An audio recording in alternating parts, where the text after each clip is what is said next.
And welcome back to another episode of the Pals Podcast. I am your co-host, Ricky Liorni. And I'm Danny Galarno. And who do we have on today, Rick? We had founder of Dream Crust Pizza, the real coach, Eden Hazan. He's a good friend of mine and social media personality, social media content coach, entrepreneur, pizza guy, or pizza boy. That was his old pizza handle, pizza boy in the 6th, I think. And just overall, like, fucking awesome dude. Insane what he's doing. And like, I tried the pizza after when I got home too. So good. Unbelievable. It's so good. I like was raving about, like, I'm like, it's one thing talking about it, but trying it, actually amazing. And like, And it's healthy. Yeah, and he's just touching into so many different things, but we talk about it a lot in the podcast. Like, everything's very vertical aligned for him. Yeah. And it's really like he's touching on so much, but it all kind of connects in a way, and it's so impressive. And yeah. No, 100%. I feel that I align with a lot of things that he's doing because he's the type of guy where he's doing so many different things. And although they're very connected through content, he's also moving 100 miles an hour and he's got it all locked down. He just recently got engaged too. So that's going to be another thing on his to-do list now. But Dream Crust Pizza is amazing. The real coach, if you don't follow, go follow. He's got, I don't even know how many followers, but probably over 1 million or something now. His company. He's his social drop. He's doing so much, and he's got a good handle of everything, too. So, Eden, buddy, love you. Thanks for coming on. Thanks for being a pal. And, Danny, what do we say? Let's fucking go.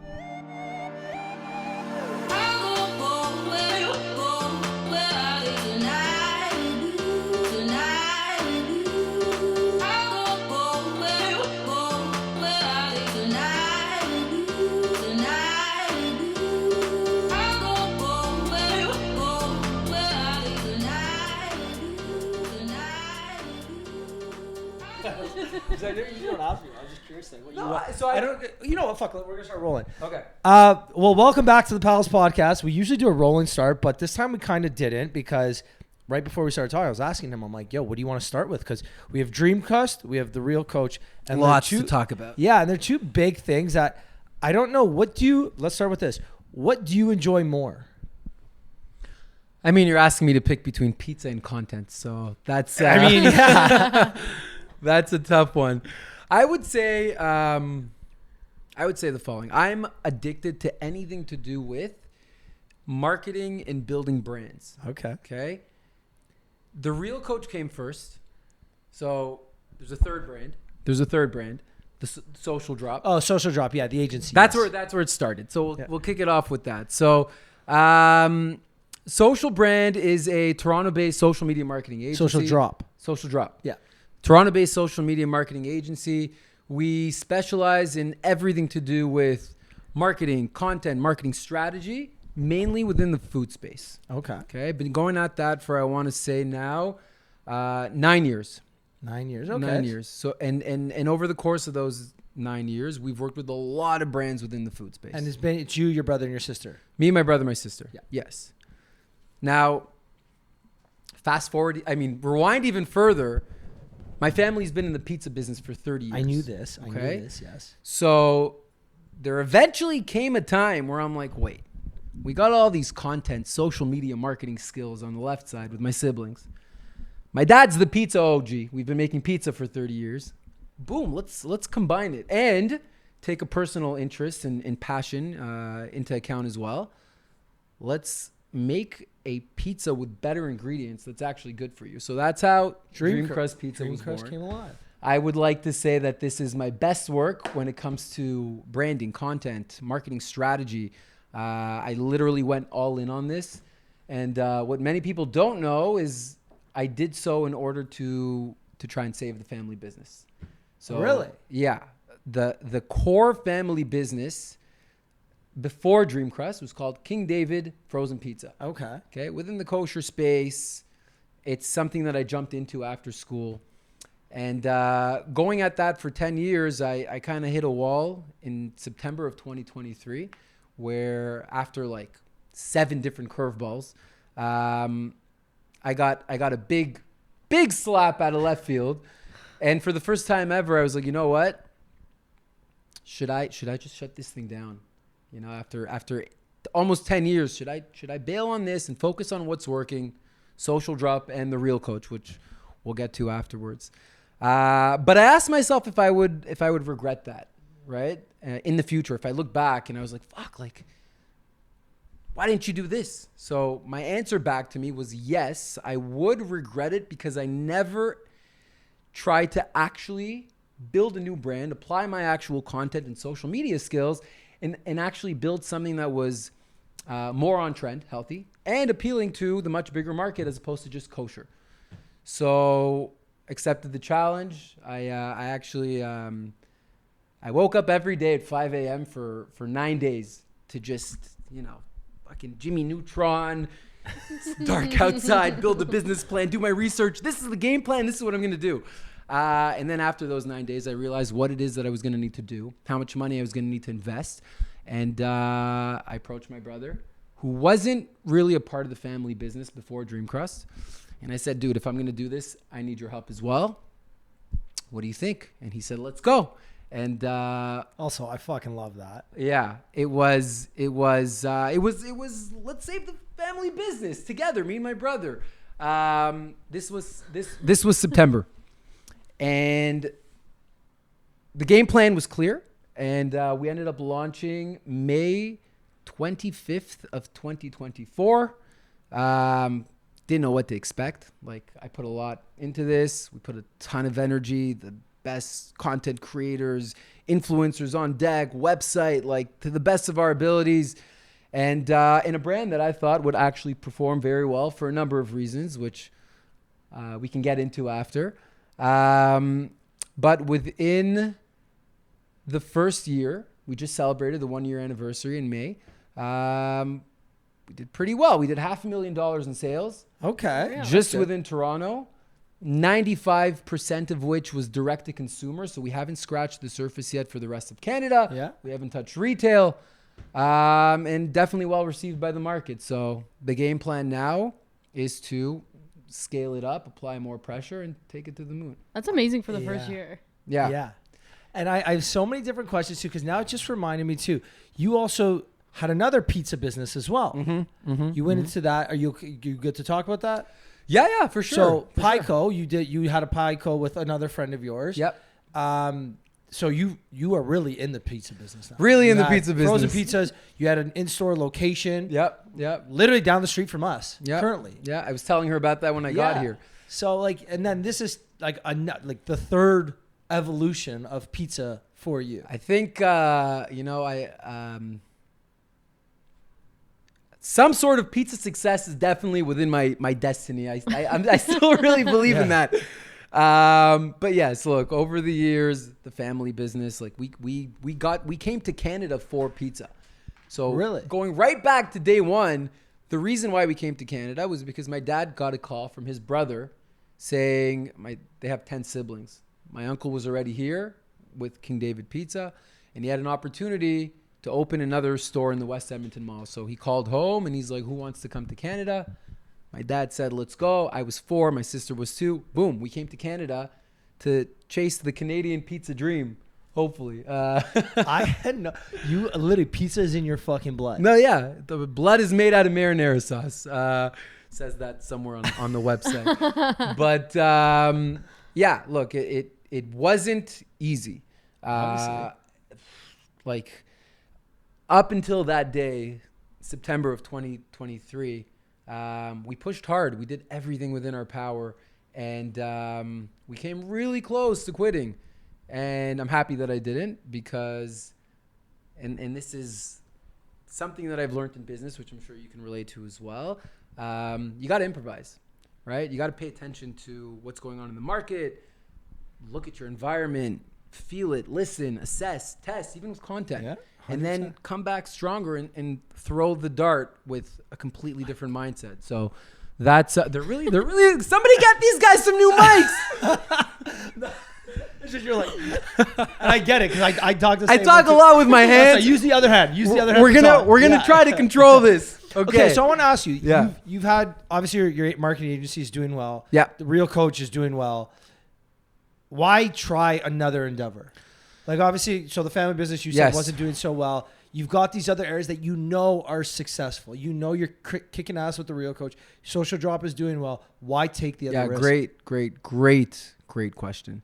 That was like 3 grades. Yeah. No, because it's something that, first of all, it's something I think about every day, right? Like, I'm passionate about marketing and obviously I love pizza, but I always think about if I'm in the right lane or if I should consider switching lanes.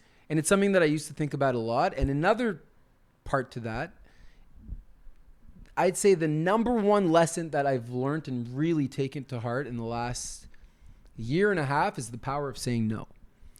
I don't know. I guess I'm just the guy that people come to. Being in marketing, people come to me all the time with like, I have this idea. What do you think about this? And I do have, thankfully, a lot of opportunities that always come my way. So saying no to me is something that until recently I couldn't do it. No, I get the feeling. It was close to impossible. And I was the guy that, like you guys heard it, the Pico Pizza and the family business and Social Drop and the real coach. So recently I've started to do my best to clean up the noise. So let's start with Social Drop. Social Drop has been doing very, very, very well. It always has been for the last 8 years. I've had the pleasure of working with a lot of brands out there. I've learned a lot that allowed me to eventually pour that into my own brand. But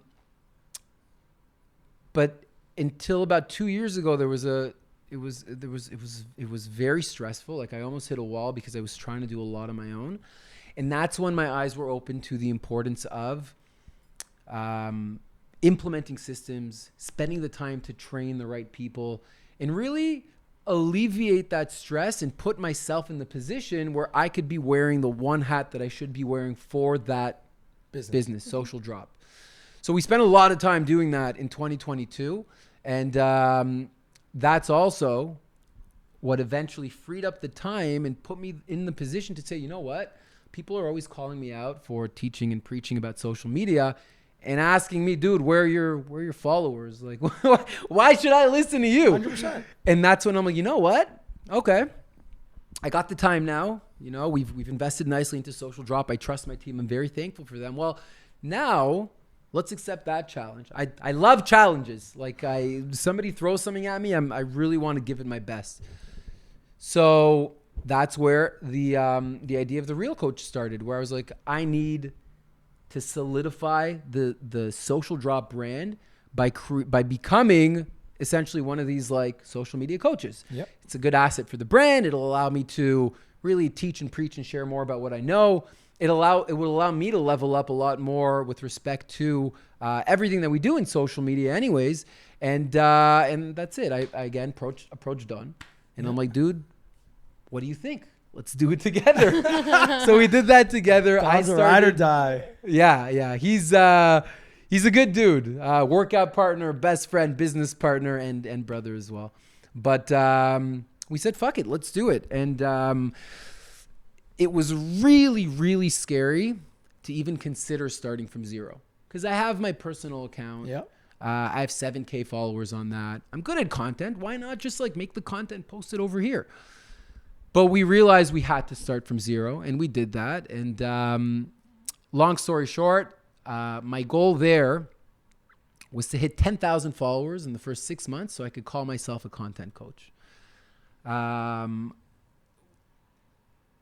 had to literally post every single day. I had to really go hard and just neutralize that thought of, dude, what are you doing? You have a business. Neutralize the thoughts of like, man, this isn't working. Like, come on, like, let's try something else. And I just decided to just go hard doing this one thing. And I gave like I said, 6 months. Within the first 3 months, viral on TikTok, 0 to 380K. Within the first 6 months on Instagram, I got to 130K and I pushed that to 440 within the first 15 months. So boom, I got, the street credit for being the coach. That drove a lot of traffic to Social Drop as well. 100%. Got us a lot of new clients. It tripled the agency within the first year of me being the Real Coach. It led to a whole other world for me, which you're well aware of. Brand deals, free travel, getting paid to travel and make the content for these resorts, master classes, speaking on stages. Like it's incredible looking back and seeing the power of a personal brand and just how many doors it can open. And of course, along the way, what you learn in taking that shot in general. So step one, social drop, that led to the Real Coach. I feel a pause here on that. No, I was going to say something. I need to cue myself to remember this because you're going right now and I don't want to interrupt. You are grooving. And then from there, I needed the next challenge, right? I pulled that off, but what I love creating, and obviously creating content is one thing, but just always, since I was a kid, drawing, I was always the kid with the razor, and I got the first phone with, the color video and whatnot. I always really loved creating and just watching that thing flourish and grow. So I think that obsession eventually tied into branding and businesses. And I was like, look, like, especially now with this curveball that came out of left field for the family business, I knew what I had to do. And I actually felt that everything that I've done in my life to date, with everything I've learned with Social Drop, and then growing this page with the Real Coach to solidify Social Drop, put myself in the position where I actually had the time to go and now try to build something from scratch, my own brand, my own thing that has the power to be that major big thing that I could be known for. It really all felt like it was meant to be, and it was the biggest challenge that I've accepted to date. And it has not been easy. It's been the hardest thing that I've done 100%. In my life, but it's just been a wild experience doing this and just seeing what's come from it in the last year. So, man, I honestly, you're such a good storyteller, and I've got so many queued up things I want to say. But the first is, I relate to you so much on what you said about saying no and learn the art of saying no, because it's fucking tough, especially when you have all these exciting opportunities. Like, if I go back and tell my 25-year-old self the things I'm saying no to right now, my 25-year-old self would be like fucking snapping. Yeah, you're nuts. What are you doing, dude? You're pay tearing attention. away $5,000 to make a TikTok. I was like, yeah, I am, because I've got X, Y, and Z. All these other things I got to do, and it's whatever. Oh yeah. And then you turn down other things, and right now, like, even any risk or any new business I become a part of, it's got to be something where the person in charge is someone that I trust, or is like someone I really respect in that space. And it's got to be something that I love. Like, got to be something I'm passionate about. Like, because again, or else you're just going to constantly say yes to fucking everything. And you're going to stretch yourself too thin, and then you're going to forget the purpose of what your why is. Like, my why is, like, I love to do fun shit. I love meeting cool people, doing fun shit. That's my why in life. Yeah. Okay, if I'm not doing these things, then why am I here? What am I doing here? Like, this podcast, like, me and Danielle used to go back and forth on all the time, because, like, it's a grind doing this, man. It's tough work to do 1,000 views, 2,000 views, 3,000 views. But it's the why. Meet cool people, do fun shit. We got to go to, like, Red Rocks to see Rufus the Soul because of this podcast. We've got to sit down with over 250 really amazing, unique, different people. That is so exciting. Like, my pickleball team, that's new and exciting for me, and I love it. And I love building a team, building a brand, like, same way. But the art of saying no is something I've only started to get good at within the last year, probably.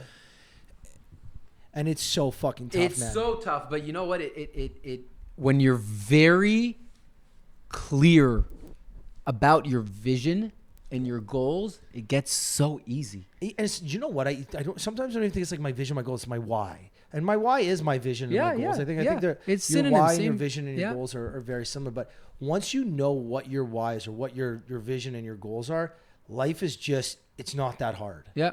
You know what I mean? Yeah, there's hard days and there's hard moments, and fuck, man, some days I'm like, how am I doing all this?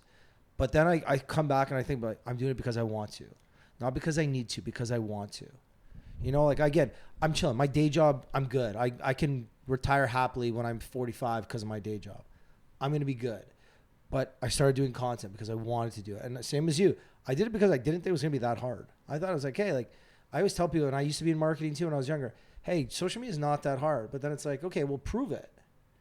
just some people you would go. Not only you're, that, you're giving people advice on how to grow your social media. I was just gonna say, start practicing what you preach, bro. Like, imagine having your personal trainer who's not fucking fit. I'd be like, yo, don't tell me to do an hour on the Stairmaster. So you get your fucking ass and you do it. So I felt that heat, and it was. Look, it all comes down to we only have a certain amount of time, and everyone is trying to take that time from you.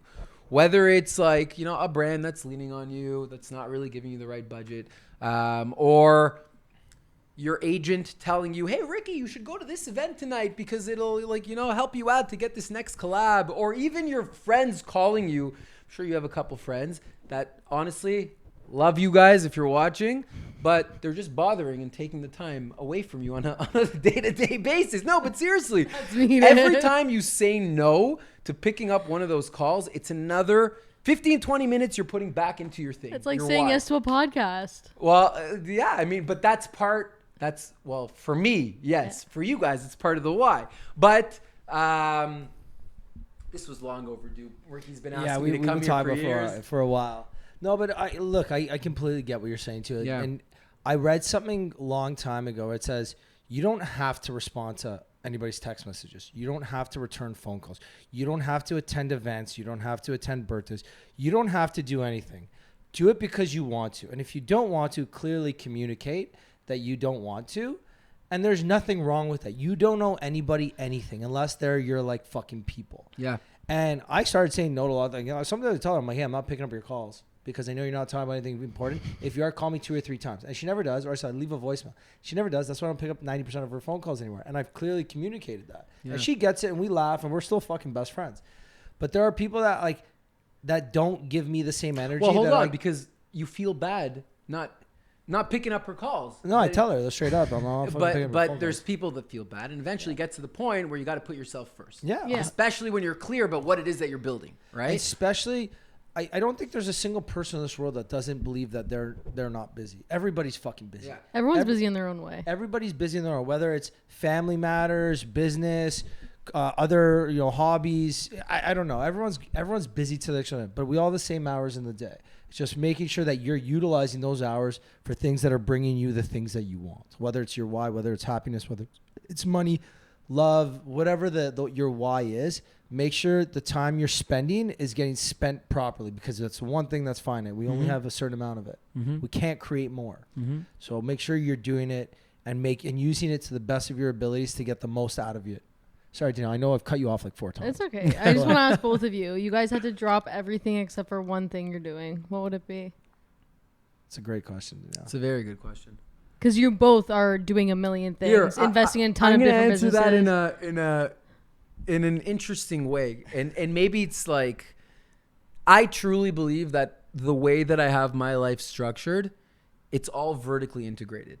Because Social Drop, which is the powerhouse for the social media marketing and branding, with The Real Coach, which is the face of that brand, and then me being able to utilize all of those resources and the reach and everything that we've been doing over there to inject into the success of this brand. For me, it's all unified. It's one strategy. And if you take out one of those wheels, I actually don't see how any one of the 3 could actually succeed.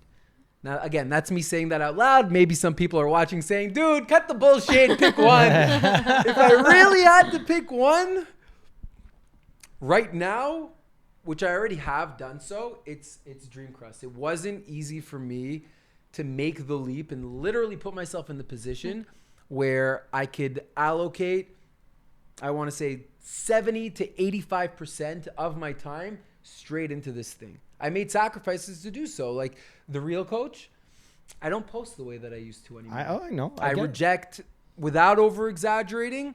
I act like there's rejecting collabs and there's also just not even answering collabs. When emails come in, I would say there's 5 to 10 emails a week that I just don't even respond to because I can tell it's just not worth my energy because whatever. Temu. Yeah. Temu ads. Those. And then there's the ones that are like, they're just not going to have the budget. But even apart from budget and from dollars, even just Real Coach actually started for me just genuinely wanting to show people my art. I remember. But it's also got to be like showing that you can do it. Yeah, that too. But really, like, you can ask Don next time you see him, my brother. Don't forget the mic. I, for years before the Real Coach thing, I used to look at my brother every like couple weeks and I'd be like, dude, I'm so jealous of these other guys. I just want not 1 million. I just want 10,000 people to just like speak to on my stories and like actually give them the value that I have learned about content strategy this week. So I really do nerd out about that stuff. Everything from, content, leveling up your content to actually building and scaling a brand. And Real Coach started with a genuine passion for just sharing that knowledge and showing my art, right? So money aside, it hasn't been easy for me to actually like not extinguish, but to just like put down the mic for that brand for the Real Coach and say, dude, like, yes, you can go and you can, shoot content and shoot a couple reels a week. But right now,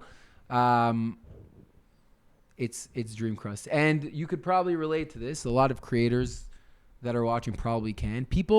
What's even harder than that is the anxiety that you get when you've built a brand, whether it's 2,000 followers, 10,000 followers, or 100,000 followers. There really is this thing. It's like a demon that's pulling you in that literally laughs at you when you don't post, saying, dude, like you're ruining everything. Like, what are you doing? Come back here. And like that thought is always in my head. And again, that's a voice that's really, really tough to neutralize. So there's always sacrifices that you got to make with investing into a specific brand. But again, back to what I was saying before, the art of saying no, it gets so much easier when you're so clear about what it is that you're trying to do. And for me, I want Dr. Oetker, if you're listening, give me a couple years. We're gonna make this appealing, and they're gonna buy out Dream Crust Pizza. That's my vision. That's my goal. That's exactly what I plan to make happen. And you got to go 150 because the guy that's building Magic whatever pizza, he's not going 40% in. He's going 250. So how am I going to beat that guy out if I'm only going, half of the energy that I have?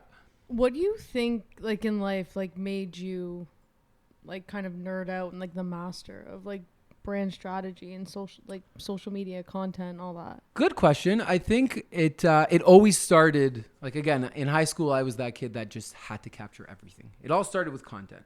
I was the annoying kid that I used to... See, I needed a friend like you growing up. Like... Yeah, dude, I wish I had a guy like me, but I actually... But you would have done it back in high school. You wouldn't be the same guy today. I have archives from high school. Like, I'm talking grade 9, grade 10. But you can't actually make out the content because the pixels on these phones back then... they're so it's bad. So blurry, so it's such a shame. So bad. You really can't make it out. But I always...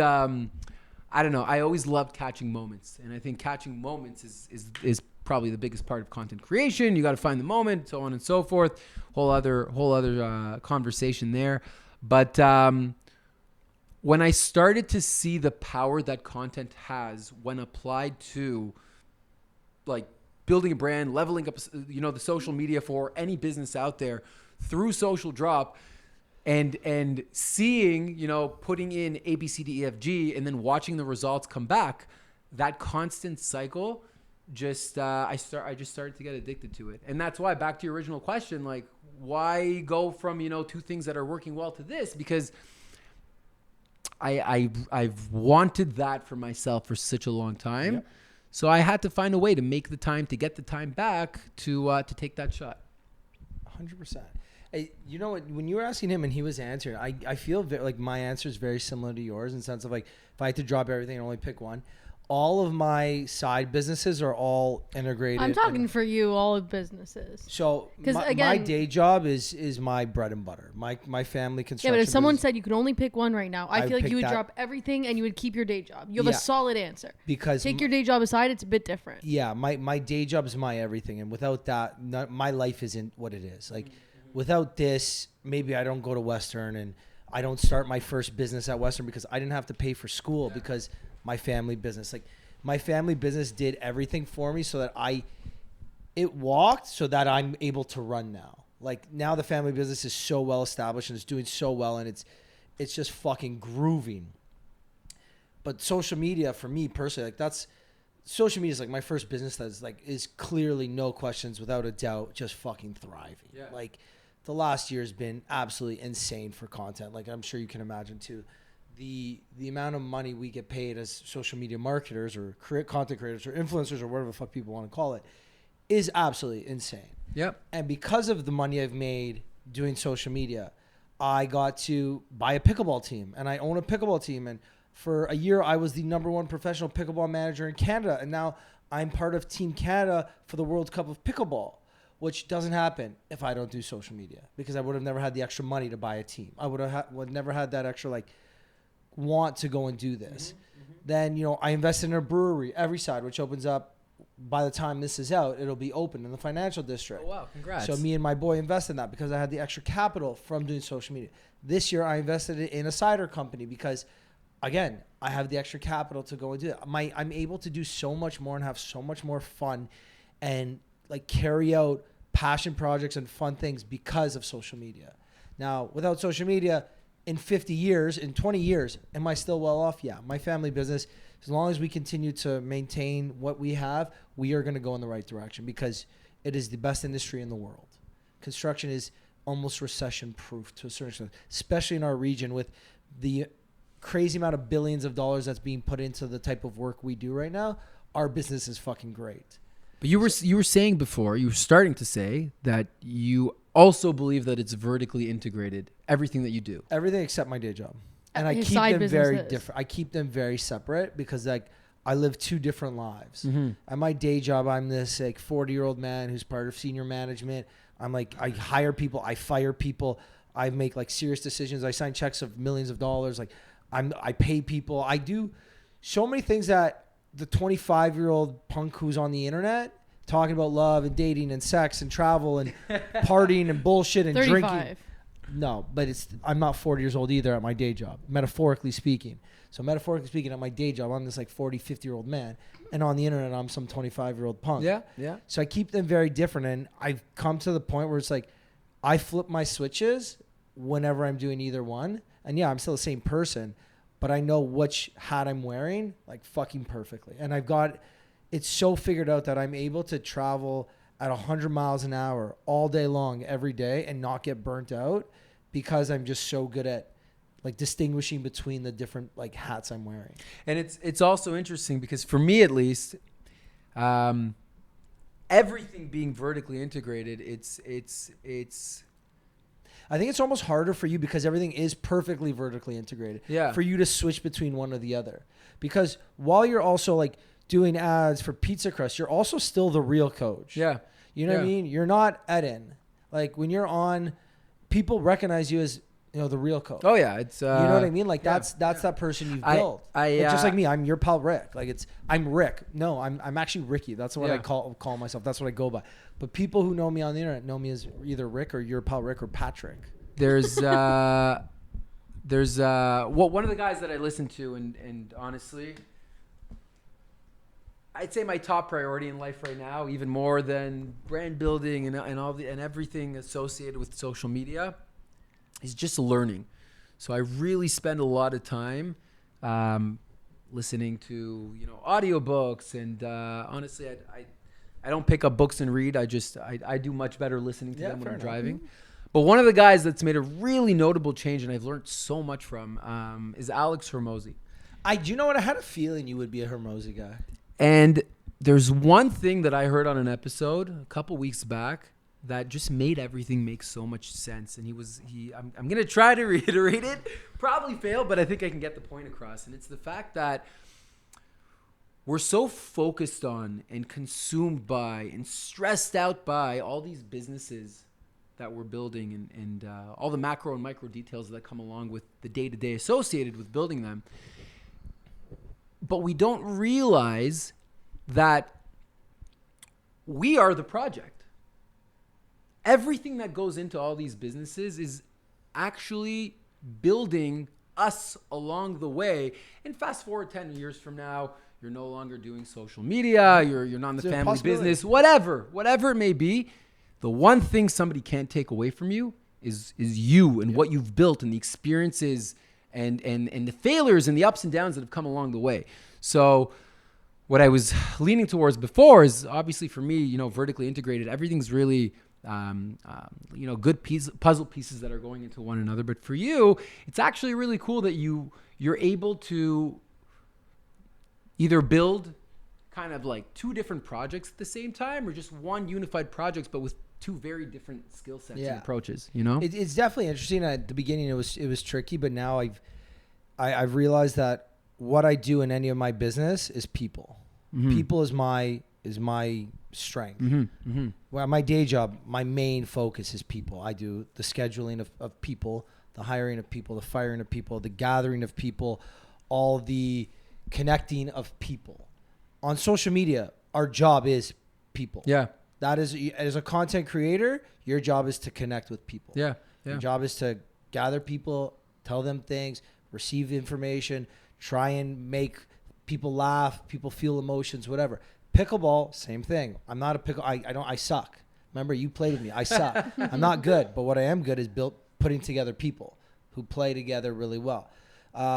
The beer and the cider company things I invested in because I love those people that are behind it. I believe in those people, and the beer has a brewery which we can go and sit in and connect with people. So before you said that the different hats that you wear, but it sounds like you have one. Yeah, people. Yeah. Even though they're kind of people's a very broad term, but yeah, people is my main thing. So that goes back to the art of saying no, and if we had to pick one, and I don't even think you need to answer that question if you know what is that one hat that you are wearing at all times. And for me, like, that's my true north. I want to get myself, and there's still a lot of work to do to kind of clean up the noise and really focus, but I want to get myself to a point where I'm just wearing the marketing and brand scaling hat for everything across the board. The top line hat of what? And I'm almost there. But again, I nerd out over this stuff. So, I'm still for this business, for example, I still got to do my own books for accounting, and I'm still dealing with sales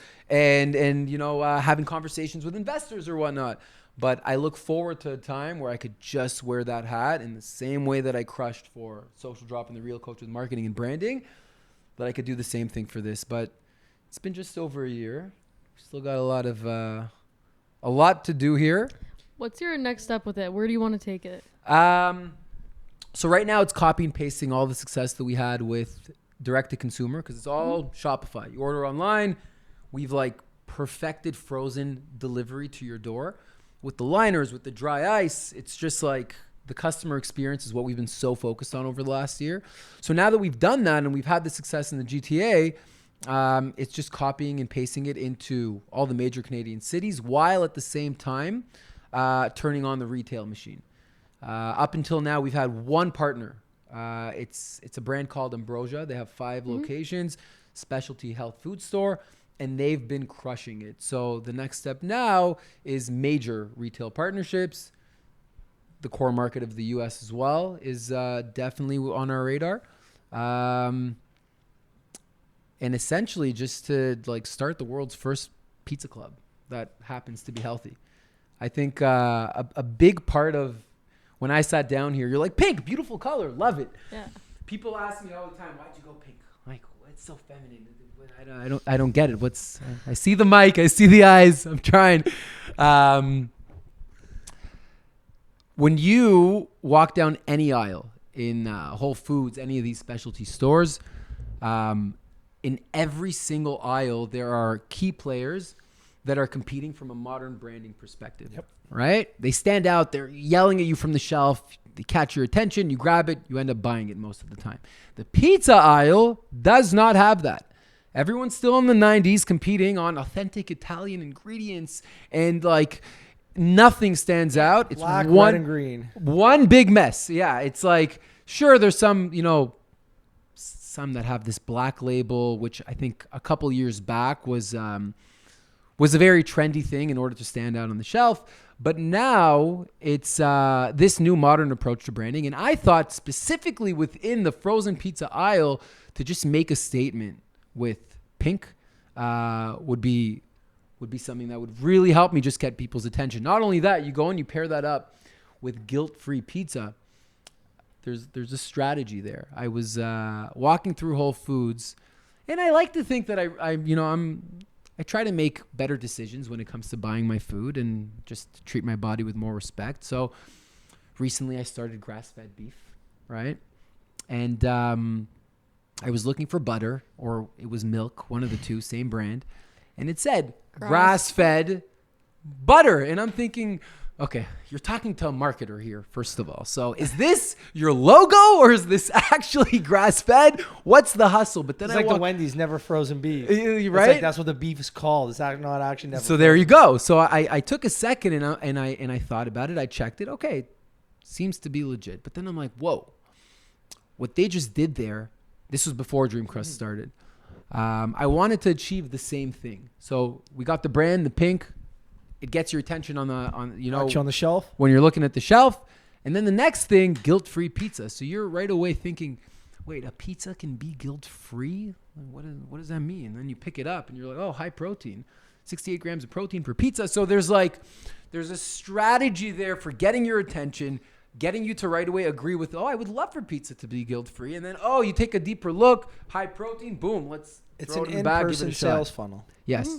Yeah.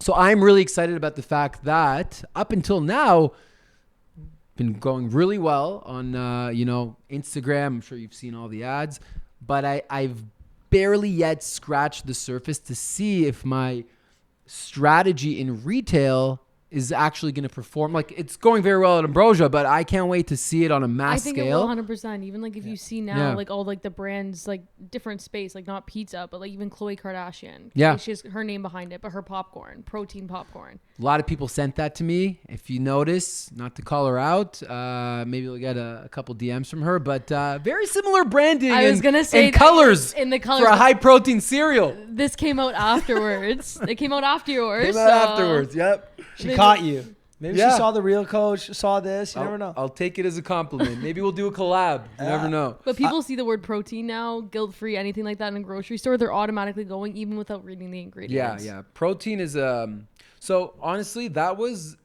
season 1 for Dream Crust. Not that protein is going away anytime soon, high protein, but it can be a trend. So in an effort to just try to not be the protein guy for 2 years and then boom, the whole business goes to shit. We're changing up the conversation a little bit. Or essentially we're just saying we're a great frozen pizza and happen to be healthy as well. Guilt-free is a good way to put it.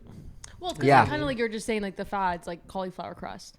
That was such a big thing 5 years ago. You're not really hearing it as much now, but that would typically be your guilt-free pizza option. That's when keto was booming. And honestly, when we first started, keto was our approach, but keto peaked and it plummeted a bit, and now it's high protein. And again, you never know. And this relates heavily to us with our world of content. Yep. Right? There's constant swings with so many aspects of video content creation, but the most important thing that I always teach, whether it's a brand, content, whatever it may be, is you just need to pay attention and be on a testing mindset. I used the analogy before with darts for something. I don't remember what it was, but I was on a strategy call today with my team, and I laid it out for the first time ever. This just came out of left field because we were talking about specifics with video content. And I said the following: 95% of people out there that are in the world of social media, playing the social media game, they're picking up a dart and they're throwing it. These are the people that are showing up, posting, joining the game. The other 4% are, after they pick up the dart and they throw it, they're also paying attention to where it landed, right? They're assessing the data. They're looking at the engagement. They're trying to understand something. But then those same people, they see the engagement, they pick up the next dart, and boom, they just throw it again. But there's the 1% out there that picks up the dart, throws it, so they show up. They pay attention to where it lands, so they're looking at the engagement. And then they're also, before they throw the next dart, they're changing up their strategy to make sure that now they're going to get a little bit closer to the bullseye. So that analogy is essentially just to pay attention to your environment, be on a testing mindset, and really make sure that every time you come back stronger. And there's no better way to do that than to just pay attention and actually test and learn. But even adapting too, like you said, at that last person, they're going to change the way they throw that dart so they land a little bit. Tweak something. Yeah, 100%. Yeah, but it's like with your social media, I feel like you were adopting your videos in your car that are like more like. Well, that's why he's a professional, right? Like, that was so niche. That's what your audience wanted. The other ones sometimes are maybe more for you, but you found that market. But you're a 1%. You're a professional creator. Right. I like to think so. Yeah. Well, no, you definitely are. I definitely am. Yeah, you definitely are. Paid good money, and I got a decent amount of followers. And that's why you've had the success that you've had. So, like, whether you're a creator, an influencer, building a brand, social media marketing manager at an agency, you have to take that mindset to get the results and be that 1%. Well, it's also like realizing that you could have a plan and it could fucking suck. It always how good sucks. You think it is, but if you pay enough attention. The plan's in front of you. You just got to find it. It's there. You know, like, and I get asked to, a lot of people ask me, like, how did I get started on TikTok? I got lucky at the beginning. I made a couple of videos that went viral, great, cheeky dating ones. Cool. But then after I decided to take it for real, everybody now, like, aside from my best friends who made fun of me at the time, I probably made like 500 to, probably 700 TikToks in 2022. I did every fucking trend you could think about. I content batched on Saturdays and Sundays, making like 20 videos every Saturday and Sunday. I did cheesy ones. I did lip singing. I did everything but dancing on the internet. I did. That's one thing I won't do either. Same. I'm not a dancing guy. I'm not a you too. You don't fucking do any content. You too. No, but hold on. You said before, we make so much money. Yes, we do. But we put in you guys don't hear about the 400 videos that we actually don't get paid for. Yep. Right? Nobody remembers the fucking 500 TikToks, maybe honestly legit 700 TikToks I made in 2022. Yeah. Because I posted 3 a day every single day on TikTok because that's what I read you were supposed to. That's right. Do. Me and you started me too. I started February of 2022. Yeah. Yeah. And I started taking it serious in January of 2022. Yeah. And just like people don't also see like what goes behind making those TikToks. Even if it seems like a basic TikTok, you filming in your car. How'd you come up with the quote? How'd you figure out what you're gonna do? How'd you make sure you didn't fucking stutter? Oh, you spit on the screen that one. Okay, that one looks bad. Got to erase that one.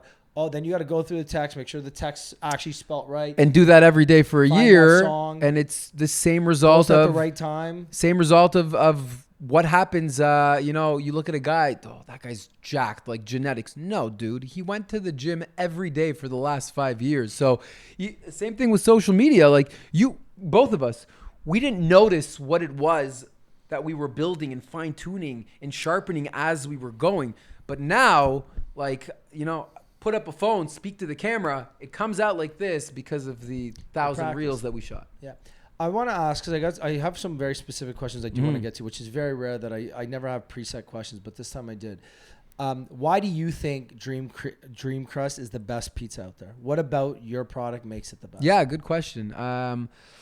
My name's Eden, and I've been addicted to pizza for like 35 years. And with that... It was like that commercial, my name is whatever, and I'm addicted to chocolate bars. Well, look, I'm sure a lot of people can relate to this. Like, again, I've always been into... My family's been in pizza, but I've always been into fitness and health. And for me, Sundays were always pizza cheat day. No, but pizza cheat day. And Sundays. And I wouldn't call it lose control. I really needed to get it out of my system before going back to health on Monday for the rest of the week. But it killed me. Like, I would order 2 thin crust Domino's pizzas with the garlic knots. Oh, Domino's the worst. 2 tubs of ice cream. Yeah, but the thin crust is just whatever. There's something about a good shit pizza. Yeah. And then okay, you want good pizza. Couple shout outs to my client Pico Pizza. North of Brooklyn, amazing. Makers as well, a little thick, but hits the spot sometimes. But the point being, Batty Alley's amazing, but it destroyed my insides And like you're sitting on the toilet for like an hour later. The next 3 days, I would recover by Wednesday. That with ice cream. Oh, well, yeah. So it really took a toll on me and your abs and my abs. But I pushed through that. I just again I was I was very strict the rest of the week, and I was really convinced that like if I go hard with cheat day, I'll be 100% strict for the next 6 days. And it was a strategy that worked well for some time, but eventually caught up with me. But then 3 years ago, somebody approached me that has a company and a brand that specializes in keto-based mixes. And he's like, dude, I'm the keto guy. You're the pizza guy. The only thing out there right now is this cauliflower and cheese-based crust. Why don't we like try to figure something out here and make like the new pizza? So I said, no problem. Let's go. We went at it for 2.5 years. I brought him, introduced him to my father, who's been making pizza for 35 years. And along the way, we're like, yo, what if this was also like a high protein pizza? We laughed about it. We joked. And I looked at him one time and I'm like, dude, like I'm gonna one day, maybe me and you, like we'll build a crazy new brand for this high protein pizza. And it went to the side burner for a little bit. But then when I got that slap for King David, that was in my back pocket. So I told you that I had the thought of, okay, I have the factory, I got the employees, got the marketing skills, but I never took a real shot. I also had that card in my back pocket. So I called him and I'm like, what do we need to do to get this ready to go to market within the next 60 days? He gave me the answer between the product development and the brand. Boom, we launched Dream Crust. But to answer your question more directly, it's the first pizza out there, frozen or fresh, that exists, that is a high protein pizza made with better for you ingredients that doesn't actually taste healthy. So we've put this in front of hundreds of people, and we haven't told those people that this is a healthy pizza. And they didn't think that it was at all. And then when we told them, by the way, that crust that you're eating, it's not made from a traditional wheat-based crust, like a pizza-based flour. And they're like, what do you mean? What am I eating? Like, they actually get a little scared. And we tell them, it's made from a unique blend of ingredients like fava beans and maize fiber. So there really is, hence, Dream Crust. There's a magical aspect to this thing that now, fast forward a year and a half later almost, I eat this pizza not just on Sunday cheat days, but I eat it probably 2 to 3 times a week. And you don't feel that you ate a pizza. You actually feel like you just finished a nice meal because it has the macronutrients in there. It's now put me in the position where I've been able to infuse pizza into my life in a guilt-free fashion. I love that. No, but I know exactly what you're saying. It's hard work building a brand in general, but what's really kept us going is the reviews that we get. Diabetics have left us reviews and went out of their way to DM and email us saying that they've been able to enjoy pizza now for the first time in like 5 to 10 years, and like they're in tears thinking about it. There's so many different people that are like gluten intolerant, and some people that adopt gluten-free lifestyles as well. It's not gluten-free yet. We're going to be launching a gluten-free product soon. But just hearing the feedback from people and how this product has changed their life, and seeing that it's like not just me, as like the pizza boy, who, by the way, my first influencer account was Pizza Boy in the 6. I did shut that down. So I said no. I made the choice. I pivoted a little bit for something more on brand. That Pizza Boy in the 6. Yeah, that was the first one. I remember that. But yeah, it's just hearing this feedback and just it sucks all the bad out of pizza and just allows you to just enjoy it freely without having to second guess it. I love that, man. And it is great. I've tried it before. Have you? You obviously haven't tried it. I tried it. It is amazing. I see the ads everywhere though. You're going to take the one home that's in the freezer. Yeah, I will. And I got to bring it to my friend. She's on like this, trying to get on this big health kick, but I'm not even kidding. she is you, the girl version of the pizza. Like, Yeah, you pizza say girl in the 6? Pizza girl in the 6. Okay. And like, I gotta get her to try this because this could be her new obsession, because she can go and have like a pizza once a week to herself, and Yeah. she doesn't want to anymore. Yeah, look, so. still with the pink brand, like a big percentage of our audience is obviously females that are looking for low carb options and whatnot. But there's just so many people that. But even think, if women are going to buy this, whether it's through you guys wholesale or in like a grocery store somewhere. Yeah. Most women are the ones grocery shopping. Yeah. And if they're buying it, they're bringing it home for their husbands. I remember like 15 years ago, 20 years ago, my mom tried giving my dad whole wheat pasta. That didn't fucking work. Yeah, he would notice. He noticed. This you wouldn't notice. You could tell him it's and delivery. Then you give people kind of like that option for like a healthy meal for dinner without sacrificing. And that's the thing. Moms sneak it into, like, kids don't. Mm-hmm. Let me re-answer your question. No, it's you just wouldn't know it's healthy. That's it. He's out. Okay, my next question. What's been the single hardest part about building about building this business? Great question. It's the fact that I've been building this business for the last 10 years and came this close to failing. The family business, King David. Look, 30 years, the first 20 years was nothing to do with me. It was a pizzeria, retail, 4 locations. When I went to Western, my parents would send me up, all the ingredients to make pizza. Not in my dorm, but, second year, third year, and plus. And I used to make pizzas for friends that came over to hang out. And somebody said, yo, you should sell these. And I took it as a joke. But when I graduated, I did some research. I saw that there was a big gap in the market for good tasting, competitively priced, kosher frozen pizza. And I wanted to create the world's first frozen pizza that doesn't taste frozen. So that's where King David started. And I really put my heart and soul into that for 10 years. Along the way, I to this day haven't taken $1 from this business. Along the way, that's where, I was doing the social media for King David, and I really started to enjoy it. Nat noticed, dude, you're crushing it. Do it for my gym. My other buddy noticed, yo, you're doing this really well. Do it for my music company. And that's where the side hustle of Social Drop started. I eventually approached my siblings and said, guys, let's do this for real. Let's start Social Drop. Fast forwarding to now, and the fact that I have to have this mindset that I did start a year and a half ago, or development 2.5 years ago, but we launched just over a year ago. But the pain associated with having tried this exact same frozen pizza business for the last 10 years and not having succeeded the way that I did, that is, there's scars associated with that, and it's not easy. It's not easy to do that.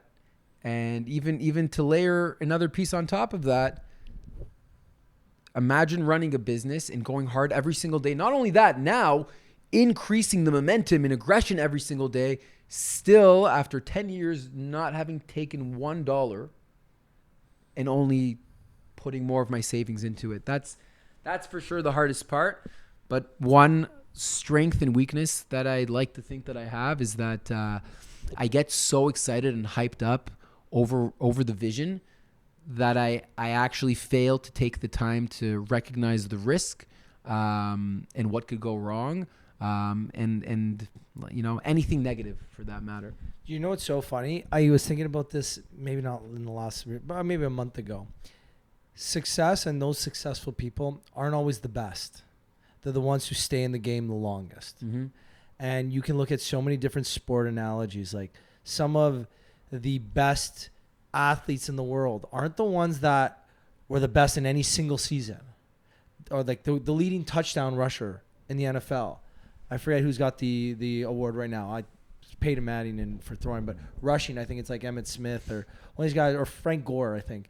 He was never the best, but he stayed in the game long enough that he showed up each and every day where it's like, holy fuck, he's not the top right now. Yeah. I think Frank Gore is the person I'm talking about. He's number 3 all-time rushing in the NFL, and he was never a single season leader. He never won the best rusher in any single season. and he's number 3 all time or 2 all time. It's just because he was in the league long enough to consistently put up those yards every single year. Yeah, which is why. That's why it's not always the person who's the best. No, you just need to fucking show up each and every day. For sure. And just show up longer and harder than everybody else. For sure. And like, I'm in the unique position where I actually get to go up to the plate and take another swing at the same business after having learned everything that I tried in the last 10 years, but with a better bat and like way more experience. And you're adjusting that stance and holding that bat a little bit different Correct. every time you swing. Someone said this to me today because I posted on Instagram. I'm like 0 for 7 on like sliding in girls' DMs this year. And my buddy goes, "You're putting up Shaq free throw numbers." And I'm like, "Are you fucking stupid? I wish I was shooting Shaq free throw numbers." I pulled up the stat. Shaq is the 25. Like, he's made the 25th most amount of free throws in NBA history. And we all know him as the worst free thrower ever. And he's 25 all time. So because he showed up more than everybody else. I heard something very similar to that. Was Barry Bonds? Who's I'm not a baseball guy, but the guy that hit the most amount of home runs ever Probably also had the most strikeouts in history as well. Right? 100%. So it's like, what's his name? Another example of that. Michael Jordan. Is it? No, hold on. Forget sports for a second. Wayne Gretzky.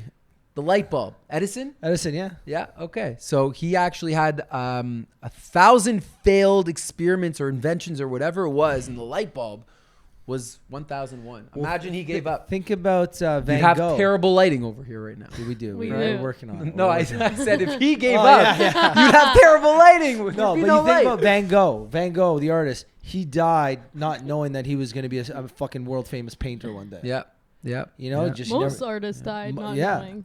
Yeah. There's so many different examples of this. You don't have to be the fucking best. You just gotta show up every fucking day, work your ass off, and just do it again the next day. Something embarrassing. When I'm on the treadmill doing cardio, I listen to motivational music, but like it's like a compilation of motivational quotes. And one of them is Will Smith in an interview where he pretty much says something along the lines of like, you may be faster than me, you may be stronger than me, but if we get on the treadmill, I'm going to beat you because I will die on that treadmill before I get off. Yeah. Right? So fires me up, especially when I'm doing cardio 30 minutes in and I'm like, dude, you had a full pizza. Keep going. Die on the treadmill. I get it though. It's fucking, you don't, and in any business that you do, especially when you're the entrepreneur and you're the leader of this business or you're in charge of this business, you have unlimited shots. You just need to keep fucking shooting. Yeah. And like for me, that's why I love about content, right? Like it costs me $0. And I get to go out there and I can make a video and it could fucking tank. And I can come back and say, all right, cool, no problem. Yeah, who cares? Let's make another one. Who cares? Oh, that one tanked too? Let's make another. The fourth one fucking went viral. All right, sick. Let's do this again. Yeah. Like and even in this game of life that we're all currently playing, you have unlimited shots. You want to start a business? Okay, go and start it. There's never been an easier time in the history of the world to start a business than right now. You have a business plan written in a fucking hour, thanks to ChatGPT. Nuts. You have a brand designed in an hour. Again, these are all basic level ones. You have a brand designed in an hour thanks to Canva. You have a website built in an hour thanks to GoDaddy. You have a fucking access to set up your bank account and set up incorporate your business in an hour thanks to RBC's whatever. Now, quick disclaimer: none of this was with any AI. This was all done custom. Again, you're an expert at building brands. This is what you do. But like, no. But the tools that exist, 100%, unbelievable right now. So like, I know people say, "Oh, I want to start a cookie making business." Okay, cool. What do you need to do? Like, go and start it. You have an oven? Cool. You know how to make cookies? Good. Make an Instagram account. Make some cookies. Post your cookies. Try and get some sales. It's the first dart. It's the first fucking You dart. just got to start. Who's that guy? Squib. I think he's a guy from the UK. And he walks around asking people, like, what's your dream? And they're like, oh, I want to own a clothing store one day. It's like, okay, what do you need to do? Well, I don't know. It's like, well, how's it your dream and you don't know how to achieve it? Yeah. You don't even have the first step. Yeah. And he'll be like, okay, I'm going to give you $5,000. I need you to go and open the store. I've seen this guy. You see that guy, right? And he's got a book too about it. Anyways, I haven't seen this. Send it to me. I'll send it to you because it's exactly kind of what we're talking about. We are nearing that point, and there's a couple more I wanted to ask you about social job and working with family. Yeah. What's been the hardest part about that, and what's the most rewarding part about that? First of all, don't forget there's Social Drop with the siblings, and then there's my father in the pizza business. Yeah. So Go both ends. I get it on both ends. First of all, I wouldn't trade it for the world. I agree. Think about it. The work that you do, the people that you work with, you see them every day. So I'm very thankful that I get to do that with family. That's one. Two, hardest. I'm going to take back what I said about the business. The hardest part of the business is working with family.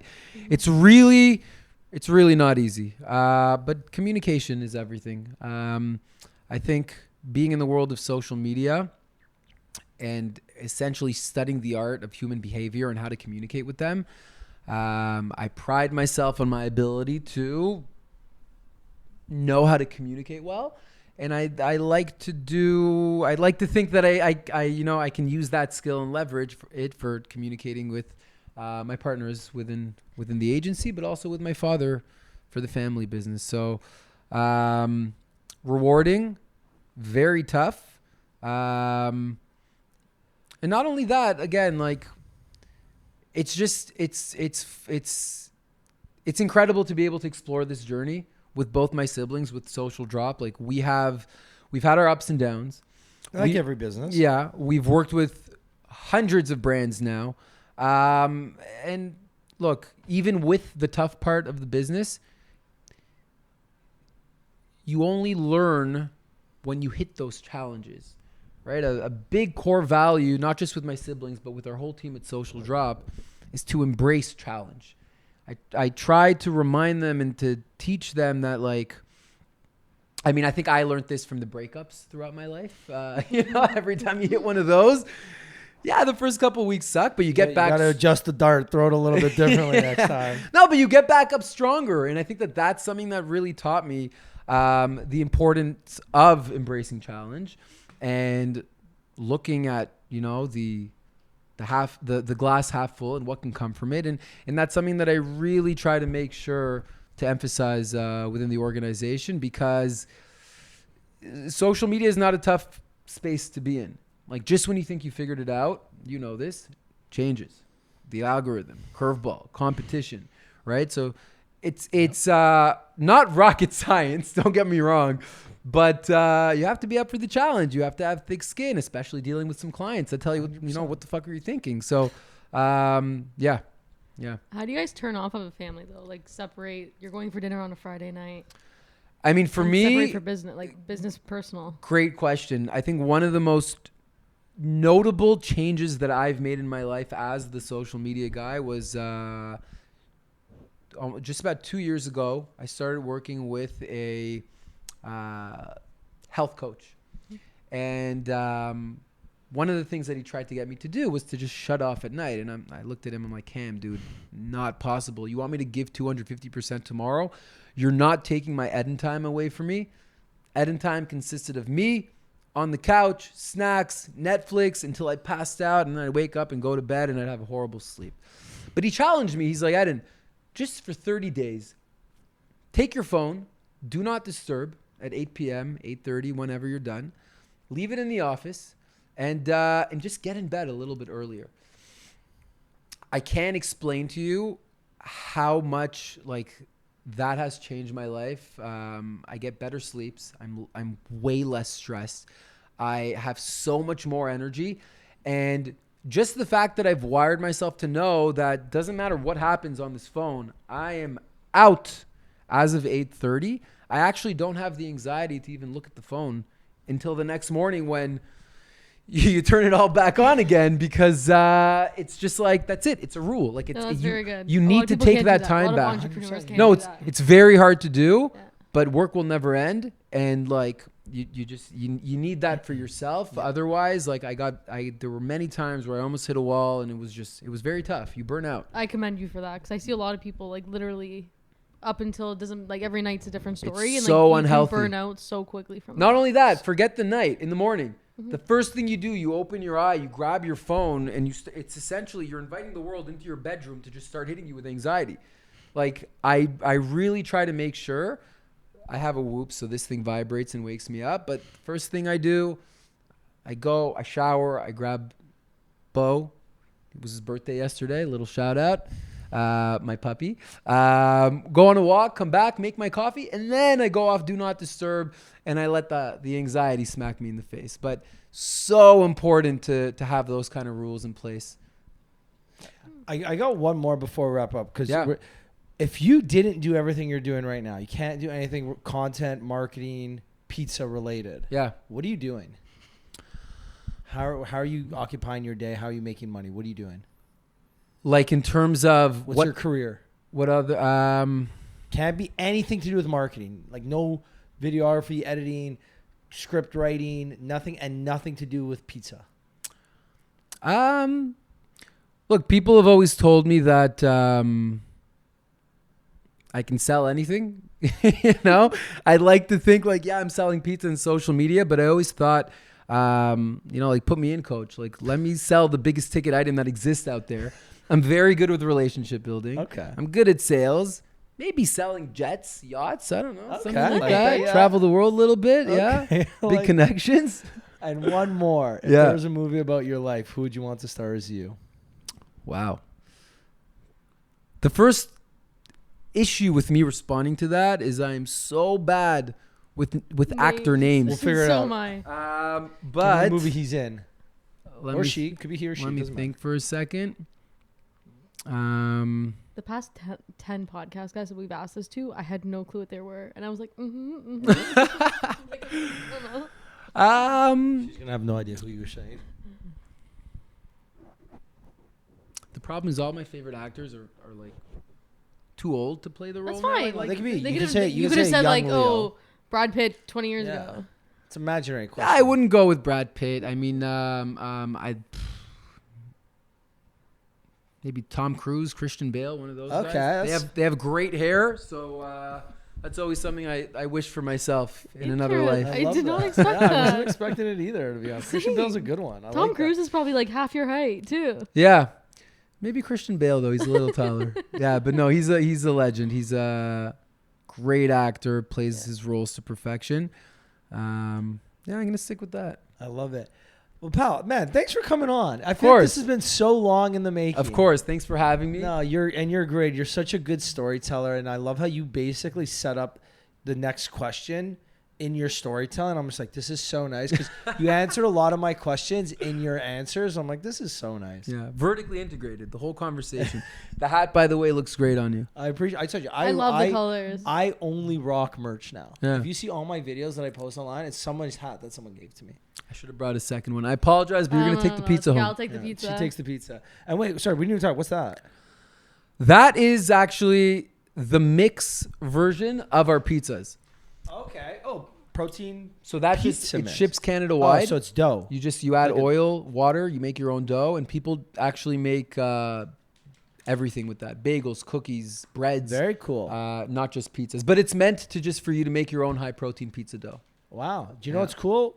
I'm going to give this to my mom. Can I keep this? 100%. Ma, this is for you, because we can make pizzas with this. And I want a pizza review. And Elaine will give you one. And if people want to find out more about you, what you're doing, where can they go? How can they find you? Yes, couple handles. So The Real Coach, spelt with 2 E's. That's my content coach and content strategy, social media hat and brand. Our agency, Social Drop. If you are an entrepreneur, creator, influencer, or just a brand looking to level up your content or scale your brand, reach out to us over there. We'd love to help. And then Dream Crust Pizza. If you're looking for the world's best, healthiest, guilt-free frozen pizza, check us out. We'd love for you to try us out and give us a pizza review as well. Love that. Love that. And guys, if you made it to the end of this, we appreciate you. Thank you.